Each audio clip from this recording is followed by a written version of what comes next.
one thing like we think a lot about when we're investing is actually like, can you do anything with a model if it is 60% successful at a task instead of 99%? And on like lots of tasks, it's closer to 60, right? But the task is really important and valuable. Like, how do you think about that internally in terms of evaluating progression on a task, and then what types of things you like put in sort of the burden of product to make it graceful failure or to like sort of cross the mile to the user versus, we just need to wait for the models to get better?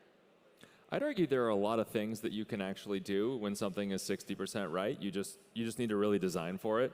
You have to expect that there's a human in the loop a lot more than there would be otherwise. Like, if you look at, take like GitHub Copilot, right? That was kind of the first AI product that really opened people's eyes to like, this thing can be useful not just as Q&A, but for really economically valuable work.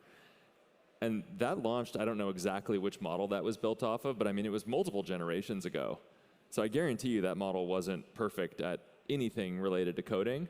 I think it was GPT-2, which is like pretty small, so. Yeah, I mean, but the fact that it was still valuable for you, because if it got the code, some significant fraction of the way there, that was still stuff you didn't have to type yourself and you could edit it.